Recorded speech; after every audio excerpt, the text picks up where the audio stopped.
angels, ghosts, and Bigfoot. Oh my. It's just another night for Supernatural Girls. Real stories, real answers to life's biggest supernatural mysteries. And now for another exciting interview with paranormal experts from this world and others. Here's your host, paranormal researcher Patricia Baker, on the one, the only Supernatural Girls.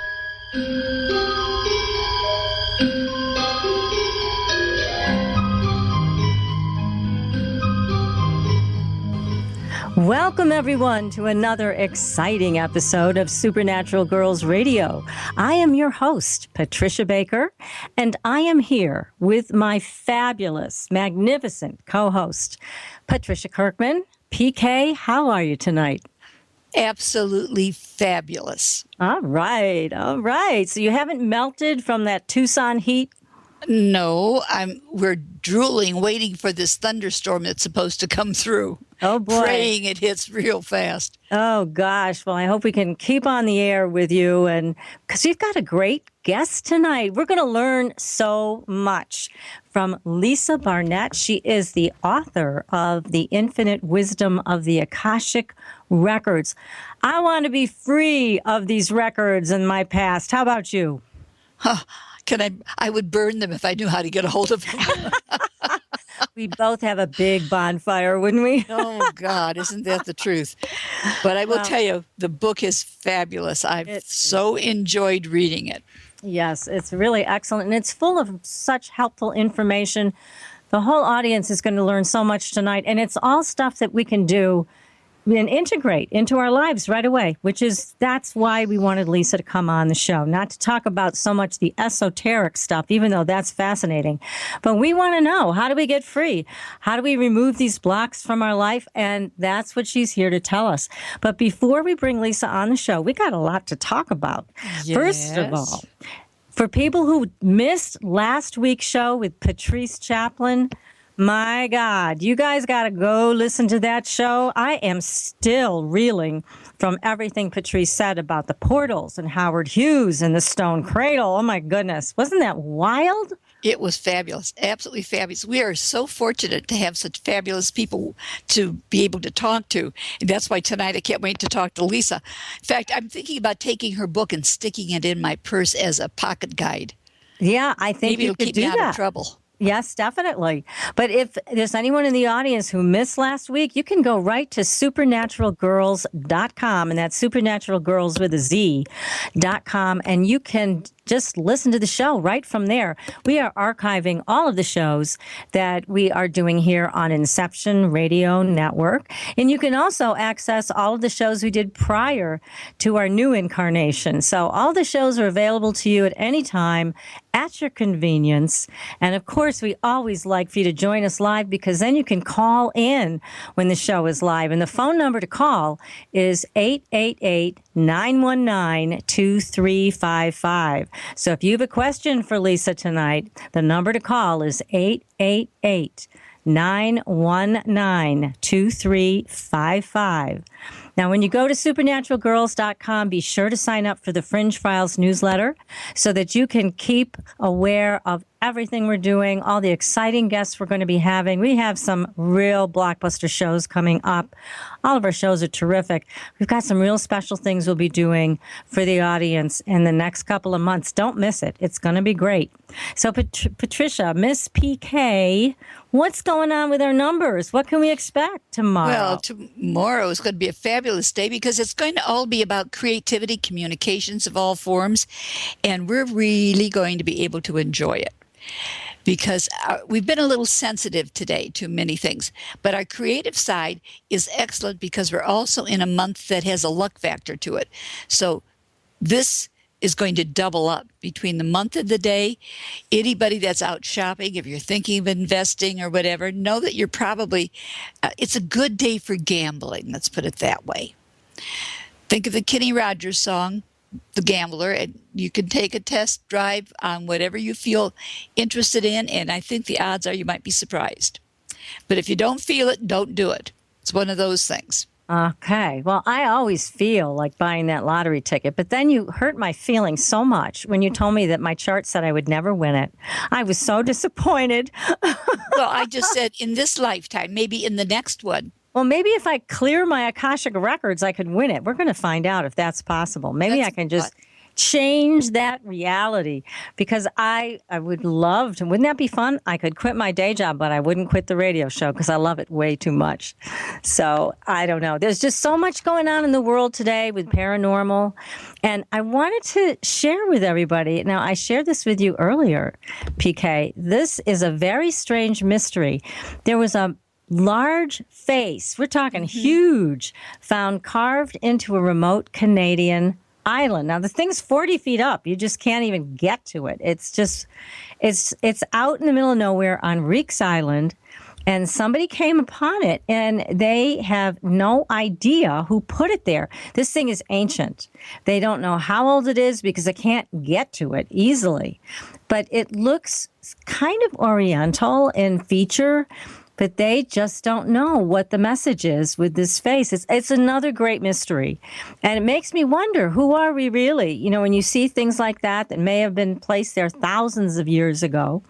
And certainly it kind of feeds into what we're talking about. Who are we really? Where do we come from? What kind of baggage are we carrying? What kind of messages can we get from these ancient people that were here so long before us, and our relatives, and our own Akashic records? There's so much information to be had, and we really need to get this figured out. I'm on information overload. There is so much going on today with the paranormal. But let's bring Lisa on this show. Let's talk about these Akashic records. Now, Lisa is the founder of an institute, and she is able to help people to learn how to access their own Akashic records. And I was reading all the testimonials where Lisa's been able to really help people get past financial blocks and all kinds of things. They were talking about the lottery there. I want to know about that. So she has a lot of prayers, the Akashic Knowing Wisdom prayer system. And it just sounds like a beautiful and yet easy to use system. So we got to find out more. So Lisa, welcome to the show. Thank you, Patricia and Patricia. It's like a Patricia squared, huh? Yes, it is. We're bookends. I like to be bookends. Oh, lovely. Well, I'm really excited to be here with you too, and to get to share this Akashic wisdom and information. So what would you like to know? Well, first of all, I was really impressed with the fact that you were born awake. So you had an awareness from birth that you had been here before. Tell us about that. Yeah, well, my awareness was, I'm going to say I was more like 3. So, I mean, that was my first realization. It was like I looked at my hands and I thought, holy moly, I'm trapped in a body again.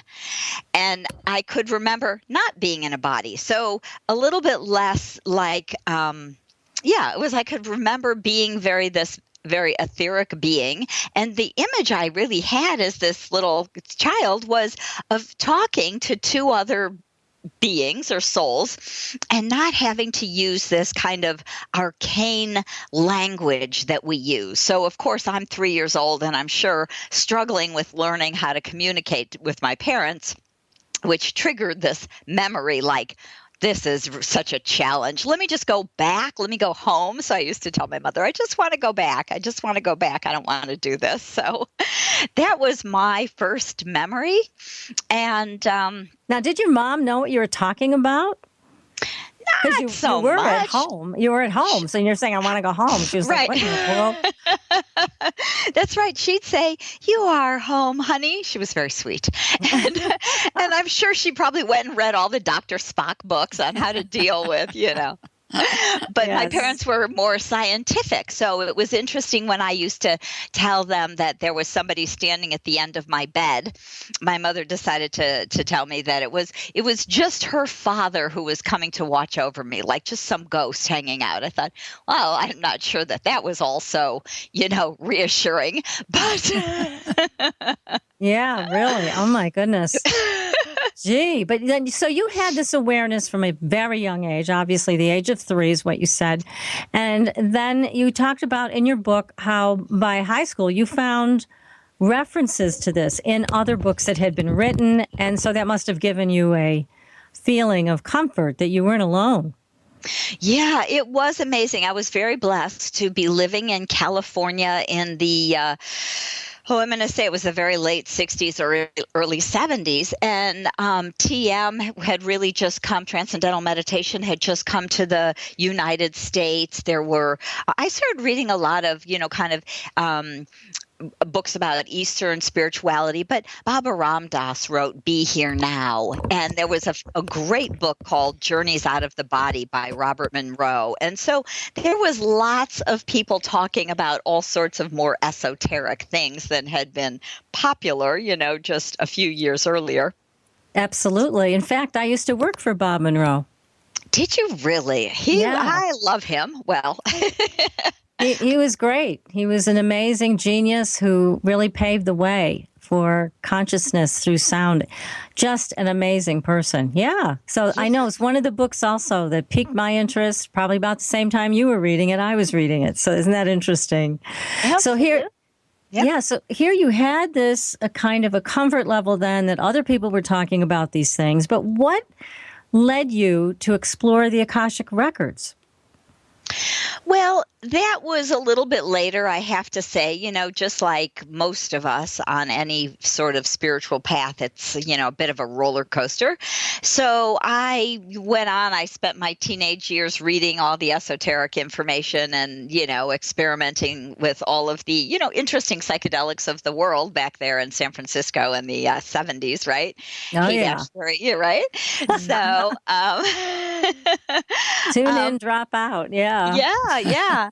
So luckily I was just almost a little bit too young, in some ways. So I didn't quite drop out yet, but I minored in philosophy in college. It was a long road. I was reading a Grateful Dead. I was at one of the first big Grateful Dead concerts here in Oakland. I see they're playing their last concert now, How funny. It's a long, strange trip it's been. There's absolutely no doubt. But it really wasn't until I was almost in my 40s when I was really doing intuitive readings and energy healing, when I really had come full circle, had gone from studying and minoring in philosophy in college to going on to, work in the more corporate world, advertising, marketing, and such. So it wasn't again until I was in my 40s that I went back to my more spiritual roots and really started to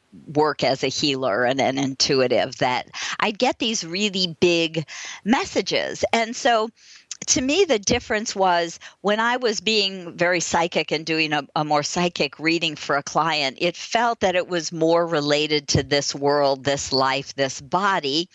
And then every once in a while, when I'd connect to somebody of a high vibration, I'd get this huge, expansive information. And I'd always, feel like, wow, that was amazing. It was past lives and soul purposes and contracts that we had, soul contracts, and just, a lot of the whys, why would somebody have chosen this in their life, etc. So I would always think that was amazing. That was like, that whatever that was one of the best readings I've ever done this month, right? So Yeah. It took me about 5 years. I was a little slow on the uptake. 5 years to figure out who I was talking to, and it was the Akashic Masters. Oh, my goodness. So That's what created all of this expansion and all of this information and tied it all together, it sounds like, too.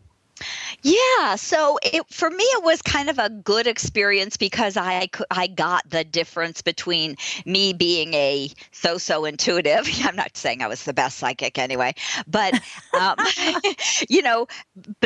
but the difference in the information from that realm, from my higher self speaking to their higher self and looking at chakras and a little bit more of a classic kind of an intuitive reading, to expanding into the high vibration of the Akashic field, which is literally held in the information arm of Source. So our Akashic records are literally stored, written and stored in our in Source energy. So it's the highest vibration that's available, I would say, right? as God or source. Right. And that's where this is. And then we all have, these beings of light that are pure source energy beings. They're our Akashic record keepers. They're the masters or the teachers, the beings of light that keep our record. So each person has their very own team of librarians or record keepers, and each person literally has their very own library. So of course there are huge libraries of the planet,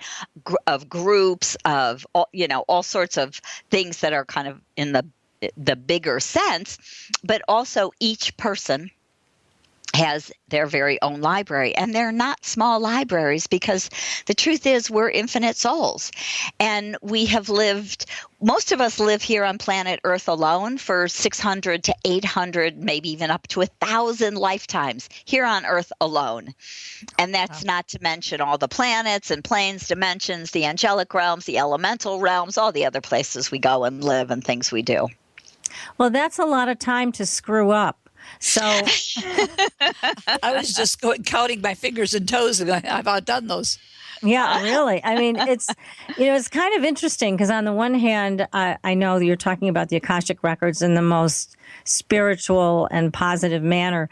And on the other hand, it can feel a little strange that it's kind of like the NSA of the spirit world, that there's all these records of every single thing we've done. But I know you put it in the light of it's there to help us. It's there to help us refine our soul's purpose, our journey, et cetera. Is that how you see it? Absolutely. It really is. So there is no right or wrong. There is no judgment. There is, you can't screw up. Honestly, you're playing one big old game. So I have teenagers, I see them often playing these crazy computer games, right, that look very real. So my son, one day I walked into his room and he was playing some, I don't know, war game, right? And it looks like, from their point of view, you kind of see the guns in his hands and the helmet on his head, from his point of view, and he's running around and shooting at things and blood splattering all over. And I'm like, "Ay." And the Akashic Masters, they say to me, that's really the truth of the illusion of life. When you're a soul, before you come into a body, you pick, just like you do in a game. If you're playing Sims and you're saying, I'm going to pick this body, this hair color, this eye color, this family. I'm going to build this house. I'm going to have these many kids. We literally plan a lot of this out before we come in order for us to learn and grow around certain topics that we're ready to learn about or finish or complete, which is like completing karma. I always see karma is completing a cycle, completing some learning or growth. Again, karma is not punishment. It's not, an eye for an eye. I'm going to put out your eye because you put out mine. It's how do I learn from that experience of having my eye put out, that doesn't take retaliation, that doesn't take me putting out someone else's eye. It's really, the concept is about growing in the profound way of experiencing love and forgiveness. So they're amazing, divine, light, compassionate beings that keep our records and are really here to help us grow. So the masters that you work with, they are telling you that we all have our own librarians. We all have our own kind of helpers with this.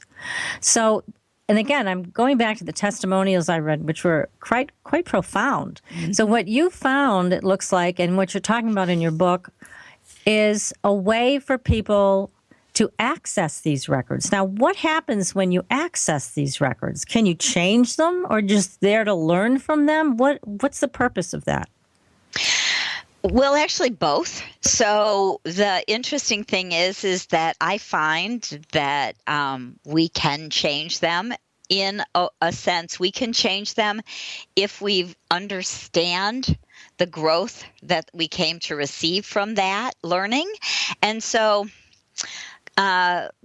say for an example, you're afraid to be seen, to get out into the world and be more public, right? So, imagine 5 years ago, maybe Patricia, you said, I would love to have a radio show, but, it makes me really nervous. I'm kind of afraid to speak my truth on air, and what if people judge me, and what if bad things happen to me, because everybody can find me and see me, I'm really public, all of this sort of thing, right? Yeah. And so we would go into your Akashic records, we would open your records, and we would ask your librarians, your beings of light, I kind of just interchange the names because there's a whole bunch of them, and we would say, so what is blocking Patricia from being able to step out in a more public way? And they would probably reel off 3, 5, 10, who knows, past lives in which you were killed for speaking your truth. Whoa. That would stop me. Right. Because it's old, stuck energy. So this energy, when you get killed, so imagine, of course, I always say the Inquisition went on for 500 years. Oh, I don't know how goodness. many, tens of thousands of people died in the Inquisition. Not to mention, what we refer to as witch trials, etc. But, there have been some really harsh years and lives that went on for a good 1,000 or 2,000 years, right? So Yeah, absolutely. So we can literally go in, or I can. It's one of the things that I teach, is to how to heal some of these past lives, free up the old stuck energy, understand and learn that this is not really the truth of who we are.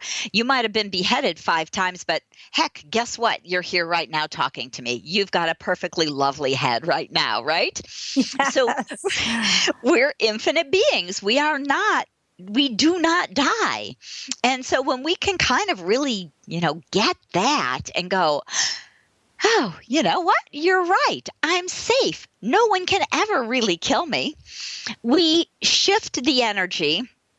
I use and teach some different energy tools in my live classes to release some of these energies. There are healing prayers in the book that the Akashic Masters have given us to help to clear and release some of this old stuck energy and karma that we have. So we free it up energetically. We bring it into present time. We fill ourselves up with our highest vibrations so that we can come present and get into alignment with what our soul came to do now. Now, when you go in and you look at someone's records, you either lead them in or you see them yourself. Is this like actually looking in a book, or is this like watching a movie? Neither really. And we're all a little bit different. So everyone is unique, and we all receive information in our own way. I never see it like it's written in a book. I'd, really be challenged there with finding the right glasses to read that book, right? Rose-colored, Yes. preferably. Yeah. Yes, absolutely. So to me, when I literally open the records, everybody, especially newer students, kind of have that experience of maybe walking up the steps to a grand library and meeting their masters at the door and walking into this big library. And it serves us as humans, as people with personalities and egos, to have these sorts of experiences.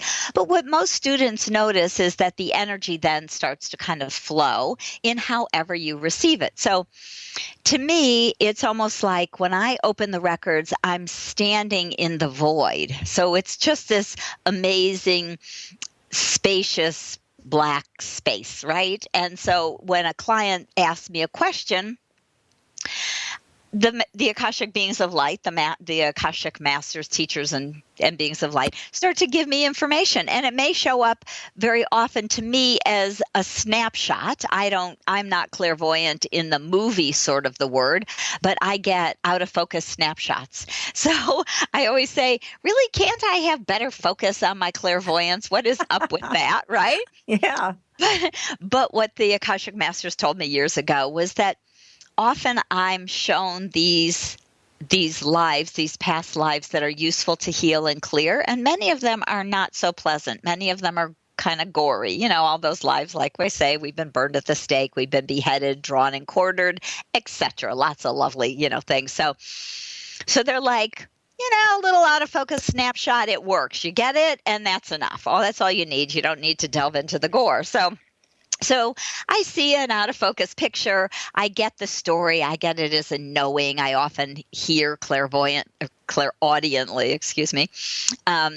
Sometimes I hear words or messages or, full sentences. A lot of times it's that kind of, download of information where I just know what the whole story is.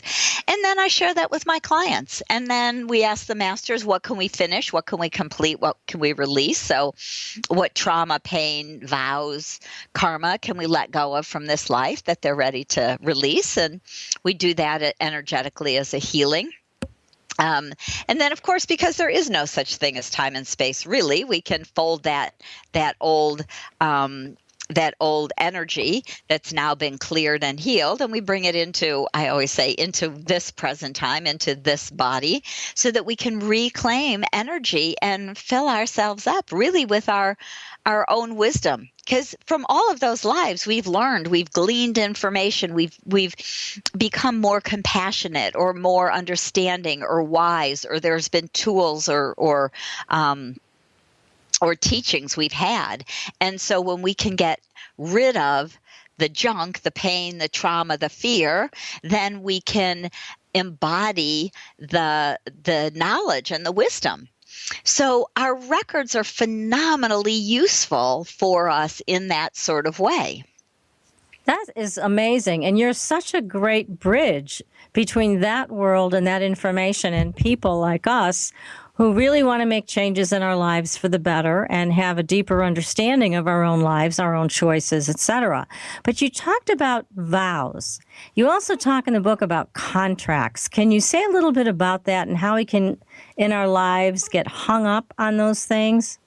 Sure. So they're kind of two topics, so let me just talk. I'll start with vows. Okay. Yes, those are the ones that get us in trouble, aren't they? They are often real sticking points or blocks for us. So one of the vows that I'm really a big advocate of clearing are our vows of poverty.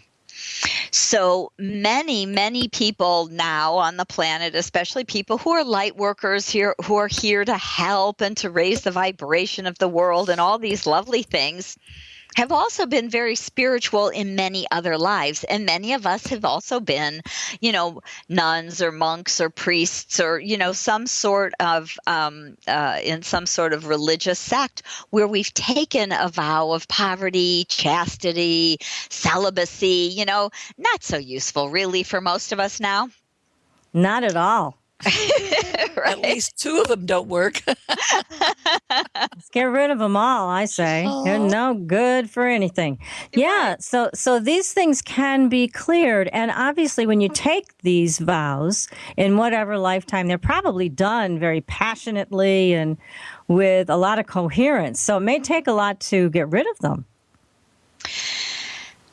What I really find and is that because the records, again, are part of source energy and the beings of light are pure source, they're not ascended masters. They're not just kind of guides who have died and now they're here to help you. These are literally beings who have not had human experiences. They're just there to guide you. I see. When we're in this vibration, yeah. Let me stop you right here because okay. I am hanging on your every word, and I know our whole audience is, and PK, I know you are too. But we're going to have to take a short break in a few seconds, and I wanted to again give everybody the phone number in case you want to talk to Lisa tonight. Please call in 888-919. Excuse me, 2355. Again, that number is 888-919-2355. Stay tuned, everyone. You are listening to Supernatural Girls Radio, and we will be back in just a couple minutes. Stay tuned.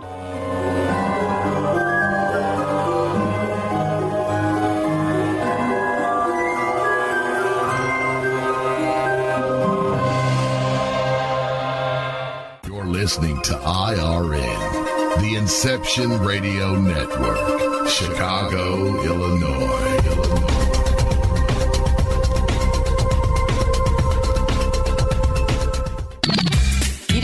what's coming up tonight, did you? Hi, Inception Radio Network listeners. This is Amanda. Never miss that interview you were looking forward to or the show on your favorite topic. Follow IRN on Twitter, I_R_N, and get reminders about the evening's live shows as well as fun and important updates throughout the week. That's I_R_N, and never miss a great show again. Hi, can you hear my voice? Imagine how many other people can hear it too. If you have advertising needs, then look no further. The Inception Radio Network currently has openings for on-air advertisements and radio show sponsorships. Given any thought to your target demographic? Inception has you covered there too.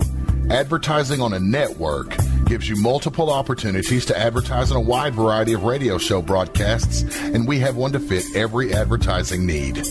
You know, in recent years, internet radio has exhibited a phenomenal listener growth. An Arbitron Edison survey shows that online radio boosts at least 33 million unique visitors each week and 54 million each month. And that number amazingly continues to grow. And these listeners are a part of many businesses' core demographics. And surveys have shown that internet radio listeners are far more likely than regular radio listeners to spend money on a whole range of activities. You know, internet listeners vote, they dine out and eat fast food, and they grab a cup of coffee. And here's the interesting one. They buy items online at a much higher rate than all other market segments combined. Internet radio also enables businesses to connect with consumers during work hours, where increasingly more lifestyle decisions are being made. Advertise with the best. The Inception Radio Network offers competitive advertising rates to fit just about anyone's advertising budget. Stop by today at www.inceptionradionetwork.com or call us toll-free at 1-888-919-2355. Get the word out. Get results with the Inception Radio Network. Are you a fan of Inception Radio Network? Do you reckon it's the best alternative talk radio station on the planet? Well, if you do, head to facebook.com/Inception Radio Network and like the page. Tell your friends, spread the word, and keep listening to the best. Hello, Inception Radio Network listeners. This is Amanda. Remember, you can take your Inception radio shows on the go. Just download the Inception Radio Network app for your iPhone, iPad, or Android smartphones and access live shows, past shows, guest lineups, and much more. Just visit the iTunes Store or the Google Play Marketplace and download it today for free. Your property tax bill. Have you seen it lately? It's frightening. Your property taxes are going up while your home value is going down. It's time to fight back and win. For the real truth about the property tax system, get attorney Pat Quintilian's book, Are You Getting Screwed on Your Property Taxes? How to Find Out and How to Fix It. Attorney Quintilian answers all your questions and gives you the facts you need to fight a property tax bill that is spiraling out of control. You'll also read about what happens to property owners who don't check their property records, only to find out too late they're taxed on square footage, fixtures, and even buildings that they don't own. Is this happening to you? Learn your rights. Buy attorney Pat Quintilian's book today. Are You Getting Screwed on Your Property Taxes? How to Find Out and How to Fix It. Available on Amazon.com.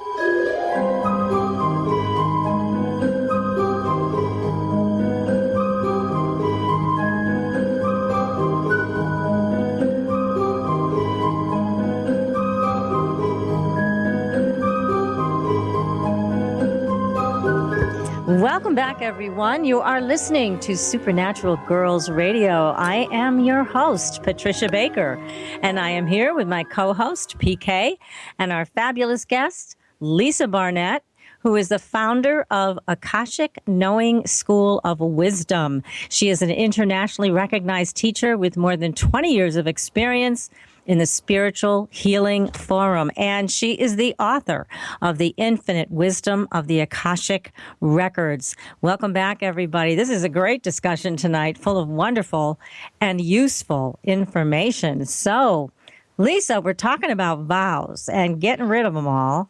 And then I like that. I like that a lot. PK, I know you want to get rid of any old vows hanging around too. Hey, listen, if I've been a nun for that long, I want to get rid of them.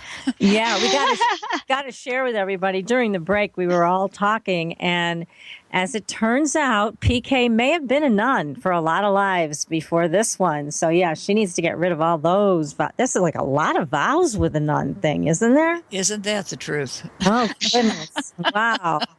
Lisa, we're going to have to be calling you after the show. I can just see it now. So, also, we were talking about contracts. And now, what's the deal with contracts? We come in with some of these things, or do we make them with other people or with other, what do we do with these contracts?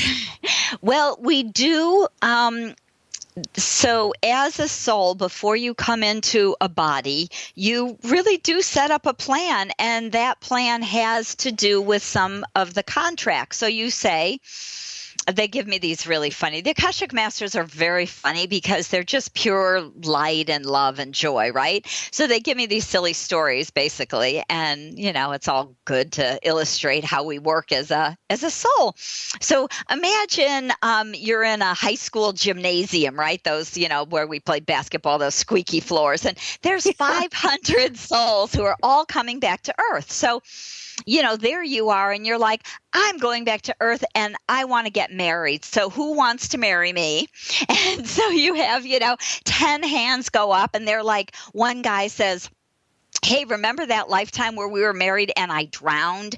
And so, we didn't get to finish our life together. You want to do it again? You want to try and have a long life? Yeah, that sounds good. Okay, let's set that contract. Let's hope that one works out. We'll finish some karma there. We'll have a nice, support and loving contract. And so great. And then somebody else says, oh, remember when we were married and we were both alcoholics and we beat each other up all the time? Let's try it again.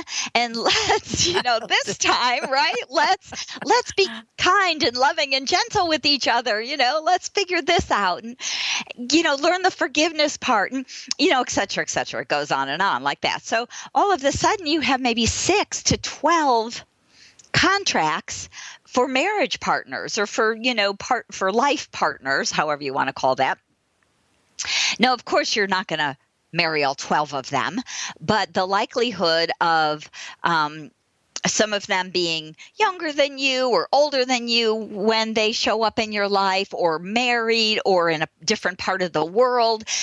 So we are all beings of free will, which is a really important concept. So we make these contracts, we write out these kind of ideas, we have these purposes, but many of them never come to fruition because we have free will. We get to choose what the heck we really want to do. So we write contracts to have children, and sometimes we don't. Sometimes I always kind of laugh because I have 4 children. I gave birth to 3 of them, but I had obviously 4 soul contracts with 4 souls to be their mother. And so my son was 1, and I had twins, and my nephew moved in with us. So I went from 1 to 4 in a year. God bless you. And no, I never would have done that by choice, let me tell you. I am just not that nice, really, You seem really sane. So, yeah, I would imagine you wouldn't choose that. How interesting. Oh, my goodness. You went to a big full house in just a span of 12 months. That's incredibly challenging. Yeah. It's scary. It was. And still, 20 years later, is challenging some days, I have to say. Yes, absolutely. Yeah. Absolutely. So we have these contracts, and well, let's say we're maybe under these contracts in certain ways. Can we get rid of them? Let's say we're not happy about the way these contracts are working out right now. Can you help people to release themselves from those contracts? Yeah, we really can. So there's a couple of different things that happen. So one thing is that Some are just done. They're complete. We are really done with them, but we're not being very cognizant of that fact that that is complete. So it's like those people who stayed married for 20 years and it really was in their highest interest to get divorced after 5, right? Do you have any friends like that? Anybody Oh, sure. Just a sure. few too, right? Yep. So that's when a soul contract is actually done. So a contract may be, I might have a contract with a partner, in my case, because I'm a woman, it would be a man, to have a child. And once that child is born, and, depending on how the contract is written between me and the sperm donor and, the father and the child, we all write these different kind of contracts, how long he may be staying around and what the contract is about. So some of them are about supporting each other, but some of them are actually about learning, growing, and completing some old karma. So here's kind of an interesting example of that is, say a woman who got pregnant outside of wedlock, and not a big deal usually in this day and age right now, but you imagine 40 years ago, 50 years ago, big deal. The families, you have to give the child away, or some sort of thing like that. And so there's an interesting contract that's going on between the mother and the father and the child. And so the father never shows up again. There he was, just donating his sperm for one night. And he says, I don't want to get married. I don't want to have kids. I don't want to have anything to do with you. So now the contract is about healing abandonment, working through our own personal ability to have self-love and step into our own power. So there's all sorts of kind of pieces and contracts and karma that are involved in this experience. So it looks like from the outside, from that child or from whoever, that adult, say now, who's having this experience, my mother was a single mother and my father never showed up again. The person that, why would I pick that? Well, literally, we pick a lot of these things for our own spiritual growth and to learn to forgive whoever we have to forgive. Maybe the father, or maybe we don't have to forgive ourselves for not being lovable enough for daddy to stay around, right? So each person, each soul would have that a different experience of a similar situation. So if I describe that situation to, 10 people who had that situation, each would have their own experience of it, and they would probably be working through their own personal karma and, different pieces, right? So yeah, exactly. Exactly. But let me ask you this about the contract situation. Is anything written in stone? Are there contracts that cannot be broken, that cannot be changed? I always say nothing is written in stone. That's what the Akashic Masters say. And so I'm kind of sticking with that line. Nothing is written in stone. I find it really reassuring. And one of the reasons that nothing is written in stone is because we come here to have free will. And there really isn't, right. There's no predestination. It is not, it has to be this way. We come to have choice, to learn and grow. So there's any moment you could wake up and say, I get it. I am just pure divine love. I'm an infinite, huge, wise, ancient soul.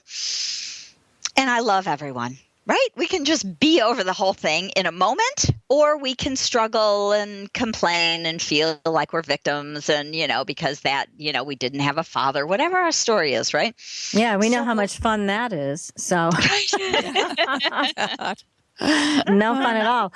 Well, look, we've got a question for you from the chat room. It looks like American Road Warrior has written in.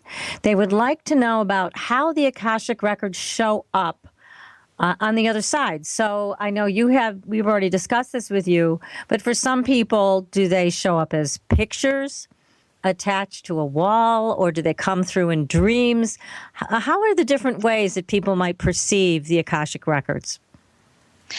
Well, we can literally access the Akashic Records in quite a few different ways. And so I would say, yes, a lot of people actually have very profound prophetic dreams. We receive messages and information often in our dreams.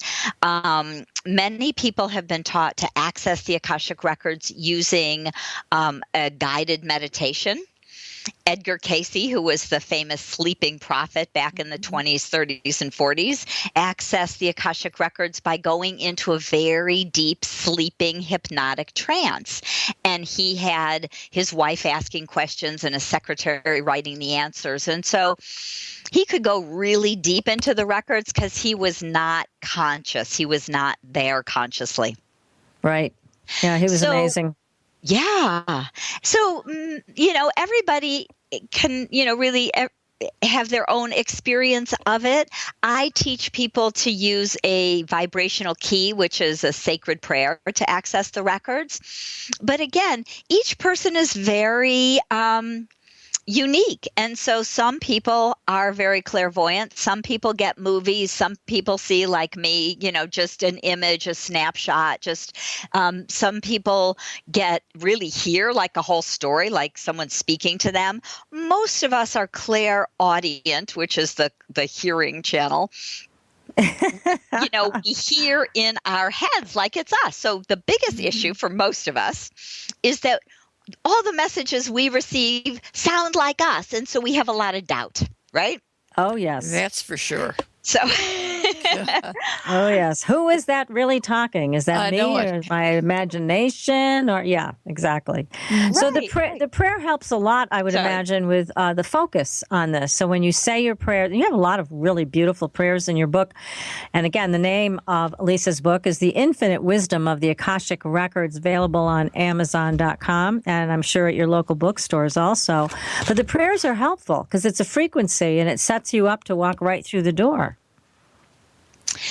That is absolutely the idea. So that's, wonderfully said. So as we say these prayers, you really only need one vibrational key to unlock and open that Akashic door to your personal library. And what I would say is that most of us feel the energy shift. We notice the vibration raising, whether some new students get teary-eyed, they feel the love because, again, it's source energy. People feel their hearts open and expand. It's really beautiful. And then we start to learn to ask questions and receive information and gain clarity. So one of the reasons couple reasons. There's usually never one reason in the Akashic Records for anything, but one of the reasons that I wrote the book is the Akashic Masters told me to. It was one of the reasons, but the other reason was I do what they tell me. So I bet I would too. Yes. They have the key. That's right. And I always say everybody's Akashic Masters are super, super nice and they're funny, except for mine. They yell at me all the time. They're just very pushy. So you have to follow their prime directive or else. Yeah, right. Or they keep, pushing and yelling and, come on, you said you would, right? I'm like, okay. What was I thinking when I made that vow? Really? Yeah, really. Well, you're a wonderful channel for all of this. And now here's a question for you about illness. There's a lot of people today that are dealing with some degree of illness, some more than others. And do you find a lot of that is tied into past lives and their records from the past? That's a great question.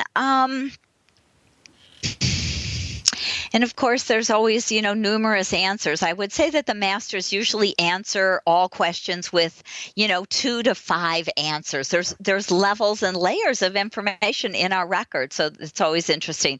Past life trauma does play in for some people, certainly, especially what I'll notice is weaknesses in the body and pain in the body. I'll sometimes see an arrow or a sword or a knife or something in people's backs or shoulders or, sides or whatever.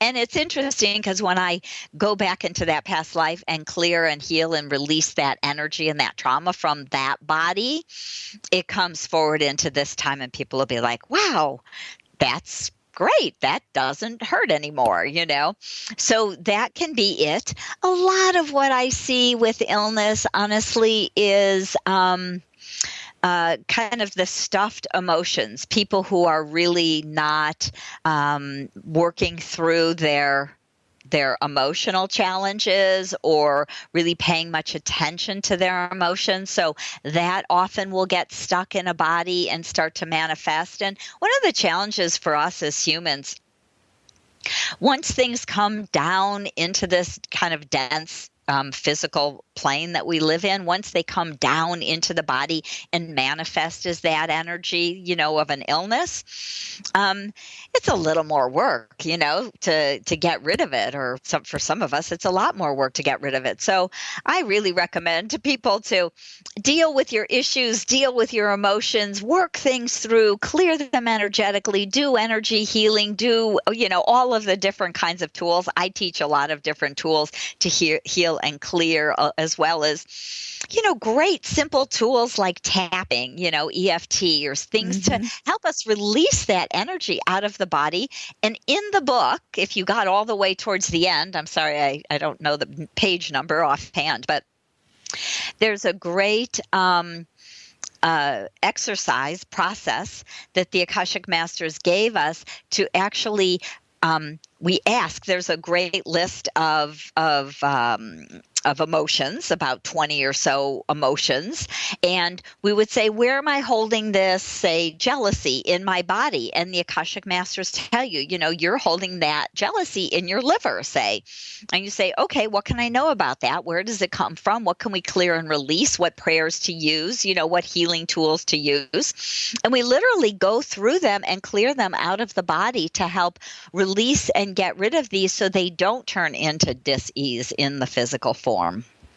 Well, I agree with you 100%. I think emotional trauma and holding that inside and not having the tools to work through it is a huge problem that contributes to illness on every level. So it's, again, wonderful. You have these exercises you can work with people on, and certainly people can buy your book and just do them just themselves. It's an important thing. I always say emotions are like rocket fuel.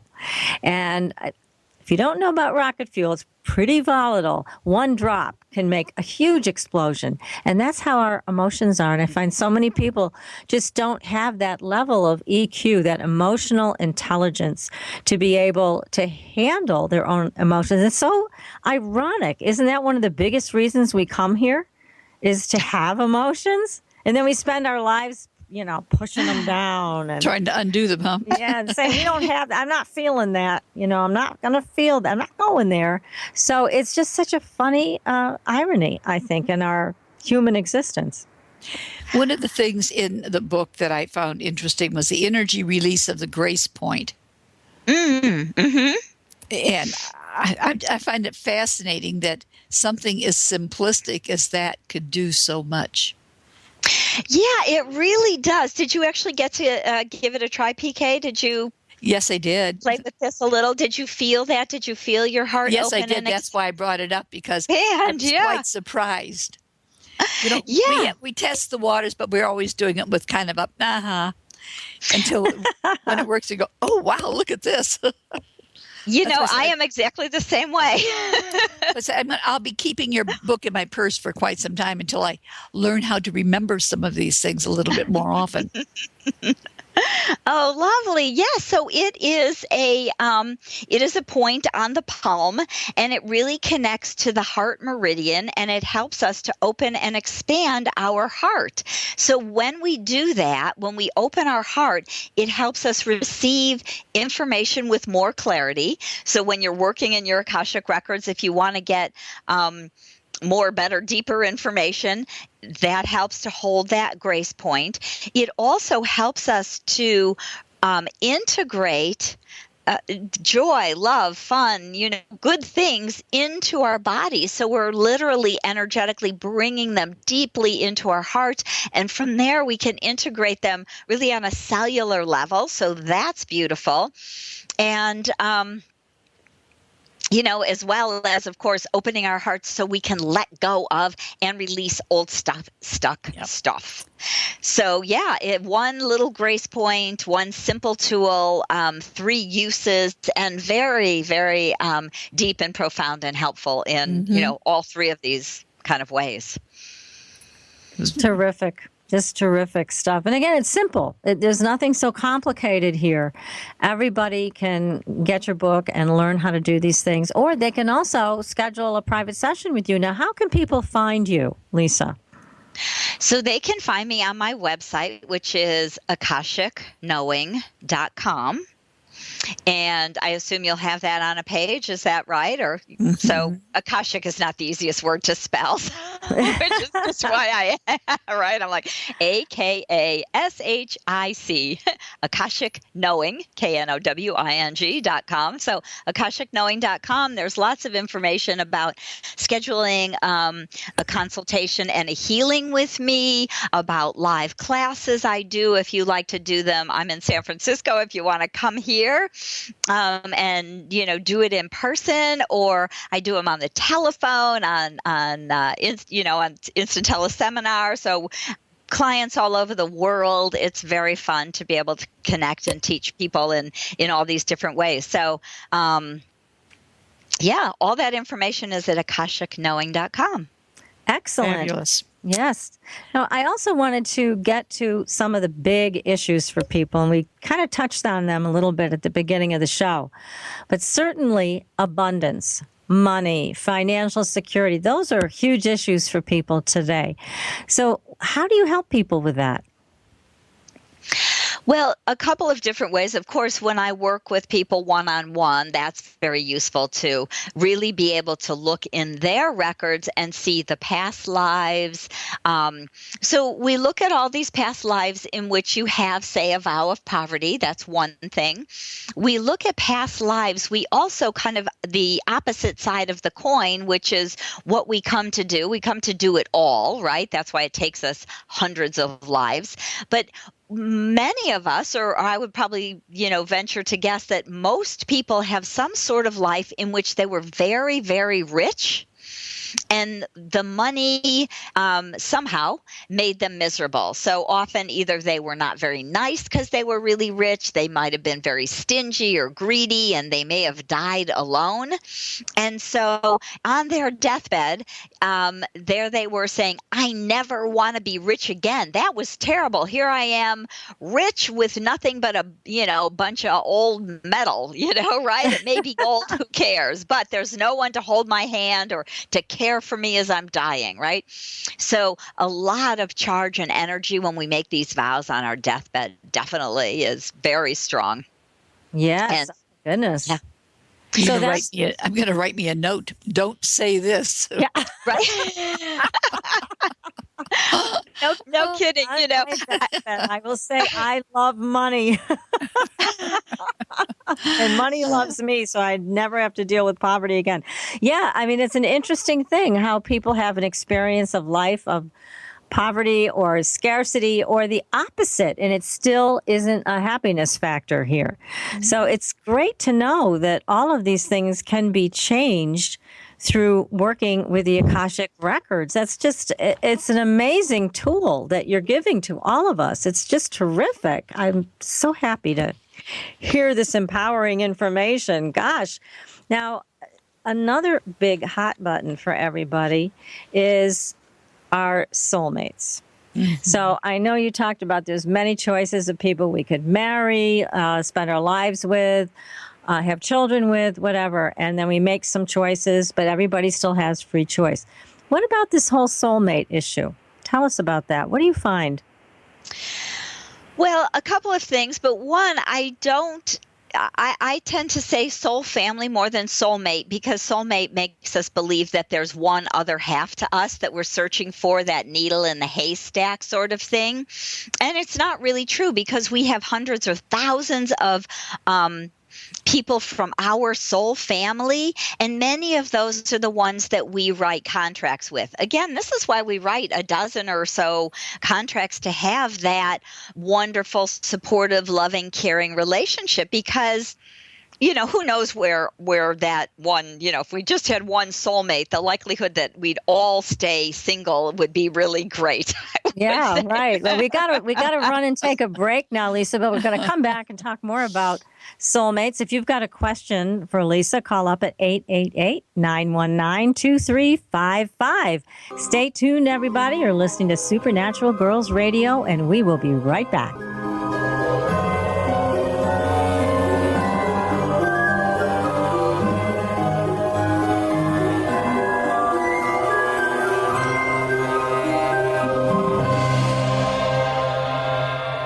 Listening to IRN, the Inception Radio Network, Chicago, Illinois.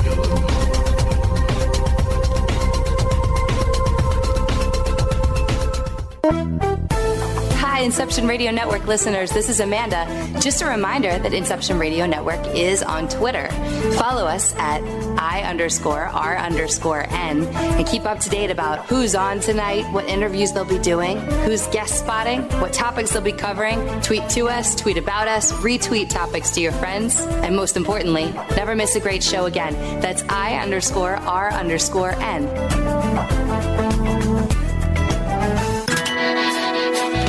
Don't have a computer? Is your internet connection down? Don't worry. Use your trusty cell phone or landline and call into our listen line at 401-283-6700 to listen to the Inception Radio Network 24/7. Again, that call-in number is 401-283-6700. For the Inception Radio Network, I am MJ.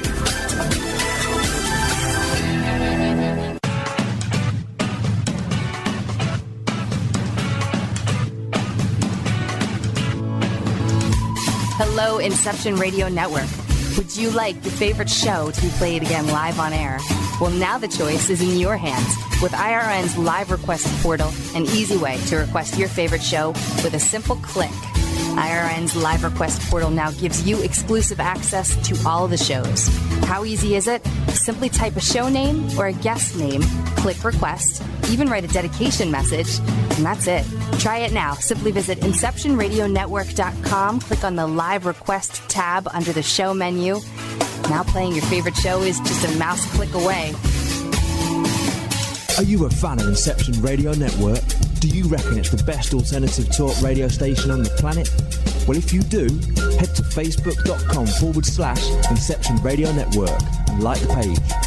Tell your friends, spread the word, and keep listening to the best.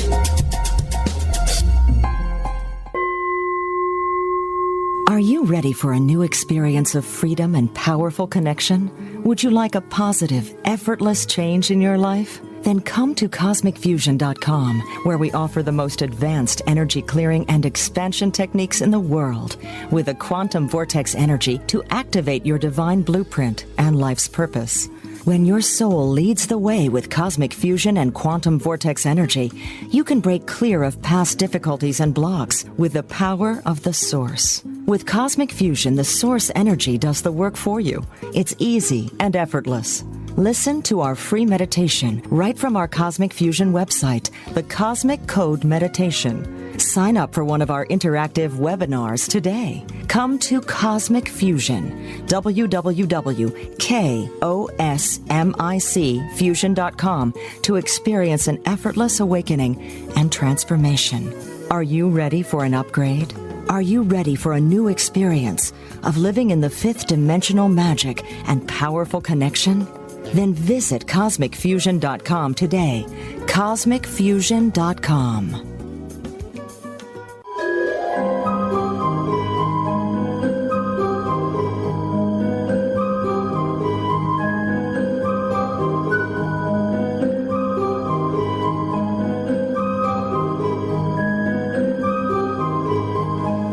Welcome back, everyone, to Supernatural Girls Radio. I am your host, Patricia Baker. I'm here with my co-host, PK, and our great guest, Lisa Barnett, who is the author of The Infinite Wisdom of the Akashic Records. And we are talking about soulmates, or soul families is where we left off. So, Lisa, please tell us more about that. Absolutely. So the interesting thing about soul families, and, they're useful to find also because many of us feel like we're, maybe from another planet, or we don't really fit in, or, that family we were born to just doesn't get us, right? And right. So part of the reason that is because they're not our soul families. We may have a contract with them to be born into that family, but the reason that we have these contracts really can vary. So we want to find our soul family or a bunch of, people from that. So that's what we would often refer to as like really like-minded souls. And those are the people that we feel really close to. When you meet them, you're like, oh, I feel like I've known you forever. It's so amazing. And, Yes. We love that. I've met a bunch of my soul family scattered around the world. So it's fun. I've got them in Italy and Argentina and, different states around Mexico, all over. So it's great to have people to go visit. Anyway, but so the way it works out in the very beginning, when we very first decide to individuate from source, the very first time, we come in as a group. So we're born in a little basket. Imagine there's a little basket full of little baby souls, and there we are. Maybe there's 20 of us, and we're That's like, so cute. How cute. Yeah. That's so cute. So we're like, yay, let's go explore the universe, right? And we go and we do that together. So we start out with this group, and we have friends. We've got our soul family, right? These are our buddies, and we have these experiences, and we grow, and we do all sorts of very amazing and kind of crazy things. We create worlds. We live on those planets, and as we go along, we're huge souls when we start out. So it's like, I want to go live on that planet, but my soul is so big, my energy field is so big, I have to break into a bunch of parts so I can fit like a soul into that little body on the planet. So we actually start to kind of each soul, and this is kind of the concept of a soulmate. In the concept of soulmate, a soul splits into two, and so we're often looking for that other half. But the way the Akashic Masters tell us is that we are we're actually breaking into 10 pieces or 100 pieces, and sometimes even 1,000 pieces. And so our soul family starts to grow in these really, kind of big ways. So maybe we start out with 25, and now we're at 5,000 by the time we're finishing our 800 lives here on Earth. So the nice thing is, of course, we're not all embodied at the same time. Some of our soul family may even be on the angelic realm, being our angel guardians, or watching out from other places. Maybe there are, our pets. My dog is a part of my soul family, I have to say. She and I have run around together many different times.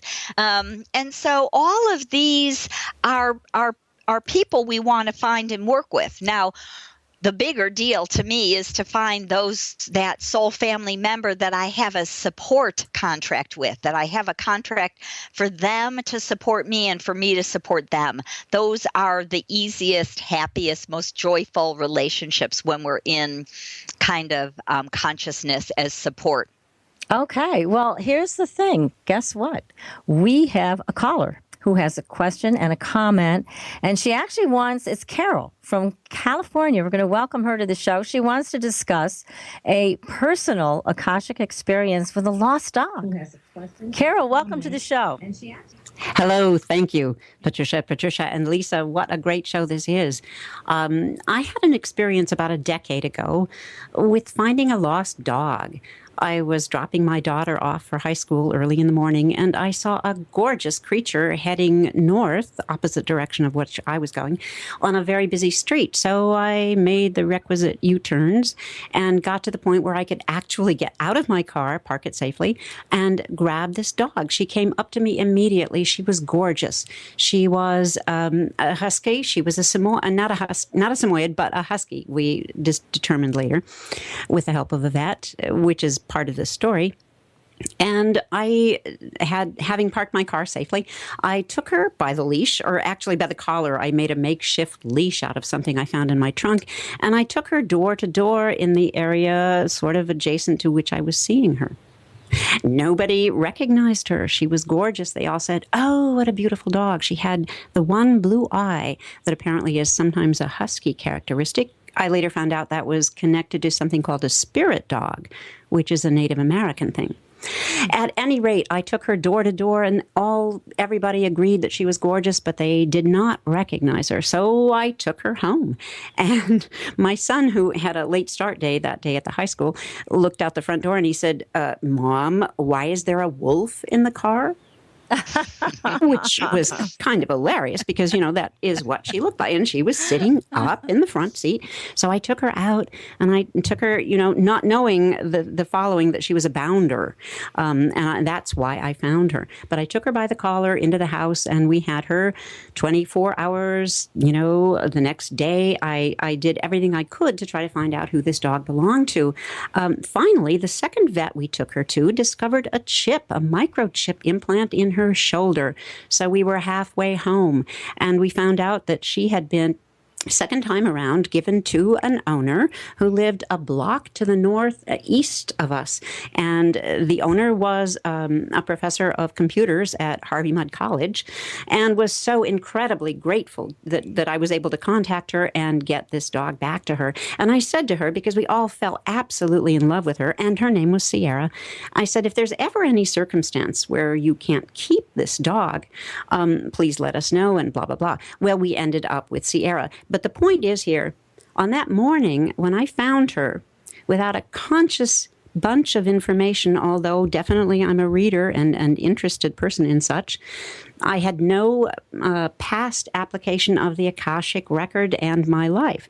As I was taking her door to door, what subconsciously came into my mind from some place I don't know was, where does this fit in the Akashic record? Well, upon linking up to her owner, who was her second owner because she had a habit of bolting, we found out some interesting things. The woman who was the professor of computers at Harvey Mudd College had grown up living probably 6 blocks away from me in Michigan, in Grand Rapids, Michigan, in a city called Wyoming, which was right over a 13-acre huge field in which I used to play and walk and sing, et cetera, et cetera. So there was some incredible reason or connection or something to do with this dog. Do you find that, Lisa, with people and animals? Interesting. Well, sometimes, so the animal can show up in all these different ways. So, literally, did you become friends, Carol, with this woman? Did you become good friends? Actually, we did not. In fact, I happened upon her one day when I was walking Sierra, and this was interesting. I took Sierra in a route we usually didn't walk, and boom, there was the station wagon, and there was the previous owner, whose name was Z, and it was Carol, Sierra, I thought I'd run into you someday, and that was just about it, She's gone now. Sierra's gone now, but we had her for, 8 years, and they were 8 incredible years. She was a really unique creature. Well, and so I can't help but, I'm sorry, but I just can't help but feel that there was some interesting connection, some purpose in the fact that the woman from whom Sierra had escaped lived so close to me, so far away across the country. Right. Well, that's why I'm surprised you didn't become friends, because, what I'm feeling is that this beautiful dog as a guide, as a helper, was trying to connect you to someone in your soul family, someone you really had, I'm feeling like some very intense work to do together. If you had been able to come together, spend some time together, get to know each other, heal some maybe childhood, or relive some of your childhood fun and passion and joy. And so it's true that that there are many different ways that we get connected to our soul family. Sometimes it's what appears to be an accident, like a dog connects us, or we happen to bump into someone abstractly in some other country, right, while we're traveling, and we become good friends because it turns out back home we live down the street from each other. So it's soul family. It would be like looking and saying, how do I as a soul connect to soul family? And there are many other energies and beings and guides. And what I find with our pets, not always, but many times, like I just mentioned, that my little 9-pound Maltese poodle is quite a little warrior girl, and she is a healer. So she'll get down on the ground and bark and bark and bark if there's some energies or entities that are to be cleared and released. So these beautiful animals are very often really otherworldly little beings that have come to help us and to heal us or show us or connect us to others or connect us to them. So that would be, and so of course you could do an Akashic record reading. I'm not in your records. I'm just in the vibration of the group records. But if you did a really personal reading, like with me, or you learned to access your own Akashic records, you could ask for a lot more information about what soul contract did you have with the dog, what soul contracts did you have with Z, what else could you know about this situation. So literally you could go much deeper into that if you opened your own Akashic record. Oh, that's fascinating. Thank you so much for this. This has been an incredible program. Lots of information. Nice. Well, thank you so much for your call, Carol. We appreciate it. Oh, you're welcome. Thank you, guys. Keep on keeping on. You are touching a lot of people. Oh, thank you. That's good. Thank you. That's our goal. So, oh my goodness. Well, Lisa, the other issue that I know you help people with a lot is business. Can you talk to us a little bit about that? How do you help people with their businesses or starting a business? It seems like it's a big part of your practice. It really is. And it's something that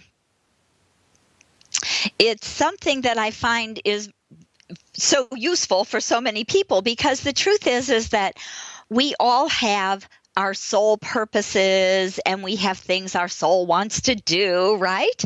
And it's rarely it's never like a job description, but many of us have become to be healers or teachers or guides or channels or wise, women or men, and to share some information. Of course, we've come to also bring information and wisdom from other worlds, from other past lives that we've had, knowledge we have, to write and to give, a lot of this kind of information to the world, to raise the vibration of the planet, etc. So when we can be on task doing the work that our soul came to do, one way to make that happen with more ease is to have these conversations with our Akashic masters. So, I say that my Akashic masters, even though they yell at me and they're very pushy, it's great, It works for me because they tell me what to do. They say, start a school and write a book. And I say, yeah, okay, sure. How? And they tell me exactly how to write that book. Or they'll say, it's time to write a new program. Or, here's some new healing prayers for the world. The vibration of the planet has raised. And so I'm getting regular information from my Akashic masters about next steps to take with my business. So, that's how it works for me. But a lot of clients will come to me and they'll say, I have 2 or 3 choices, which is in alignment with my soul. What's the highest and best for me to do? So when we open our Akashic Records, we can look at all of that. Do I have a contract with this person to work with them? Is there karma to complete or lessons to learn? And is it going to be easy, fun, and graceful? Or is this going to, is this partnership going to create some, trauma around some old karma, right? So yeah, right. When we have that information, it's much easier to make a wise, guided choice instead of just, hit or miss, right? So that makes a lot of sense, because how many people, we have gotten so many phone calls when we do readings, like when PK does the numerology readings, how many people call in about their job situation, PK? It's almost, I would say, definitely. 80%. Yeah. And they don't know what to do. Wide variety. Yes. Right. So it's so perfect when we're at a crossroads. I have people who say, I'm looking for a job. What's blocking me? We can go again, look at our childhood, our beliefs, our hidden beliefs, all of the collective conscious beliefs we have that we don't even know about. And all of these different pieces and parts we can work with even when we're working on abundance. So we talked about some past life vows, but again, with abundance or with business, our ancestral lineage has an effect on how we think. What our parents said to us as children can still be affecting the way we think or believe, and maybe whether we feel capable of charging or charging enough for our information of the work that we're doing. So all of these pieces, again, whether it's bringing more abundance into our lives or connecting to a soul partner or really making the highest and best choice for our business, there's always these layers. What part can I know? What more information can I know about this? What can I complete? How can I move forward? Is this person, the highest and best business partner for me? Or is this company in alignment with my soul and my soul path? Did I come to work in this corporate company so that I can teach some higher level awareness or awakening, right? So there's many, many pieces of everything we do. And one of the things that's really fun to know and realize is that, again, when we go back and we think, I've had 500 lifetimes. Well, each person has strings of lifetimes, which I call soul lineage. And what that does is those are kind of the high lives that are there for us to connect to, and information that gives us wisdom. So when we connect into our high lives, into our soul lineage, that informs us very often partly about our soul path and what we came to do and the gifts we have to share with others. This is very comprehensive. It almost seems like finding your purpose in what kind of a business you should be doing and with whom touches on almost everything else. So it's very comprehensive when somebody does a business consultation with you.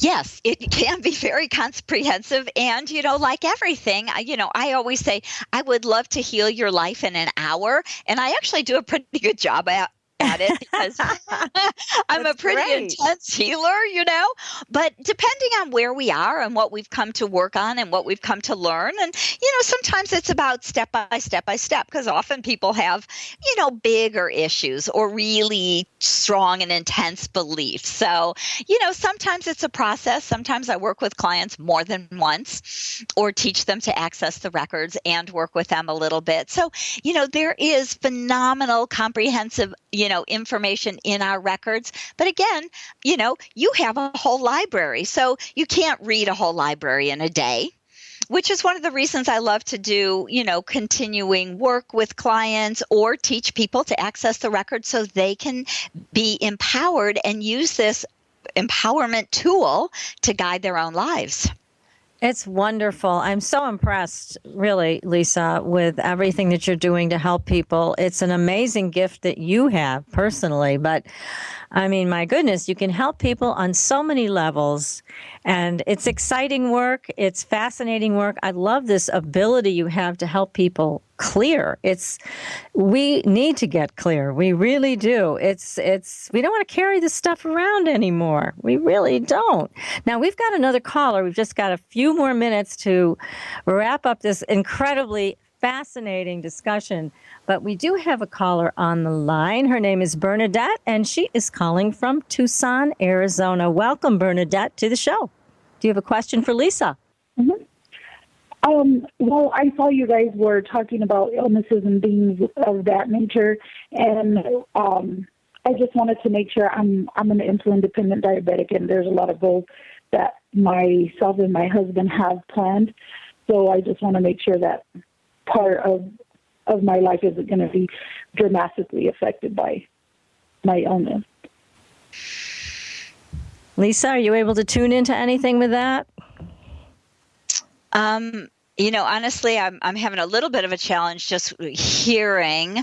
And what I understood you say is that you're a diabetic and you're wondering if this is really going to affect your life. Is that what I understood? We just want to make sure that it's not going to affect anything that we have planned. We're planning on having a couple more children. We just don't know how much of that is going to be affected by my diabetes. The interesting thing about the records, again, is that because nothing is written in stone, it really does have so much to do with our own personal choices. So what I'm hearing is that you have a beautiful, beautiful, strong and expansive light that you have come to share with many, and that, can certainly include many children. And so then again, we come here to make our own choices and to be beings of free will. So, of course, as long as you continue making the highest and best choices for you physically, and emotionally, energetically, I hear that won't affect you, that you will be able to share your love and your light with many. That's good. Because we've been trying for a while already, and we're getting discouraged.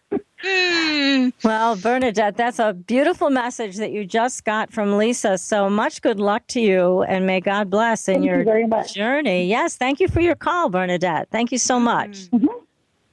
Thank you very much, ladies. Have a good night. You too. Thank you. Mm-hmm. Bye-bye. Bye. Sometimes we try much too hard, and that creates the problem in itself. Well, and this is what the other thing I would say about our records is that, they often give us information just the way they were sharing with Bernadette, which is you have come to share your love and your light with many. And that may include children, but that also doesn't mean that they have to be children that came through your own body, right? That's right. So that may be children that you adopt. They may be children that you teach. Maybe you work at a school or a preschool, or you teach workshops with kids or art or something fun like that with children. And so there's many, many different ways. And often as people, we kind of see that one, the one idea, the one concept that we have, right? Which is that I want to have kids, and that means I'm going to give birth to them. But that's not the truth of who we are, because we are so expansive. And so, a lot of the times when we let go, as we know, we've heard this story so many times, someone adopts, and then, of course, they're immediately pregnant because they quit working at it or trying, right? So, right. Yeah, that happens all the time. Exactly. Right. Well, again, Lisa, it's been just a fascinating discussion with you. And again, the title of your book for everybody listening is The Infinite Wisdom of the Akashic Records. The author is our wonderful guest, Lisa Barnett. And Lisa, would you give your website again so people can find you in case they want a personal private reading or to join one of your classes? I would love to. It is akashicknowing.com, AKA SHICK KNOWING.com, AkashicKnowing.com. You can find all sorts of information. You can find my guided meditations, my classes, my consultations. I do 30-minute and 75-minute consultations with clients, and business consultations and personal consultations, and teach classes. So lots and lots of great information there. And I look forward to meeting them. Yep. Yes, well, you do it all, Lisa. Thank you so much. And now next week, we are going to be back again, and we're going to be talking about a very unusual alien hybrid story. And we're bringing on, along with our guest, our very own Becky Andreasen, UFO abductee. This is going to be a very spirited discussion about alien hybrids and abductions and UFOs. You are not going to want to miss that. And so, in the meantime, everybody, thank you so much for listening. You've been listening to Supernatural Girls Radio, and we will see you on the Blue Highway. Thank you, everyone. Good night. Good night.